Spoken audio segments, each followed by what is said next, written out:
ਵਾਹਿਗੁਰੂ ਸਤਨਾਮ ਸ਼੍ਰੀ ਵਾਹਿਗੁਰੂ ਸਤਨਾਮ ਸ਼੍ਰੀ ਵਾਹਿਗੁਰੂ ਸਤਨਾਮ ਸ਼੍ਰੀ ਵਾਹਿਗੁਰੂ ਸਤਨਾਮ ਸ਼੍ਰੀ ਵਾਹਿਗੁਰੂ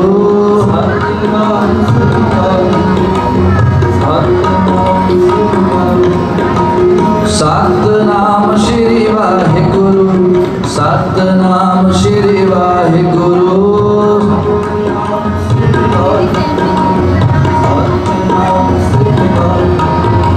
ਸਤਨਾਮ ਸ਼੍ਰੀ ਵਾਹਿਗੁਰੂ ਸਤਨਾਮ ਸ਼੍ਰੀ ਵਾਹਿਗੁਰੂ ਸਤਨਾਮ ਸ਼੍ਰੀ ਵਾਹਿਗੁਰੂ ਸਤਨਾਮ ਸ਼੍ਰੀ ਵਾਹਿਗੁਰੂ ਵਾਹਿਗੁਰੂ ਵਾਹਿਗੁਰੂ। ਸਤਿ ਸ੍ਰੀ ਅਕਾਲ ਜੀ। ਸਤਨਾਮ ਸ਼੍ਰੀ ਵਾਹਿਗੁਰੂ হাই বন্ধু, আজকে 15 তারিখ 15 নভেম্বর 2024, আজ শুক্রবার। আজকে আমি আর আমার মা মিলে আমাদের বাড়ির পাশে গুরুদুয়ারা, সেটা দমদমে অবস্থিত, সেখানে যাব। গিয়ে আপনাদের পুরো ভিডিওটা দেখালাম। আপনারা বলুন ভিডিওটি কেমন হয়েছে।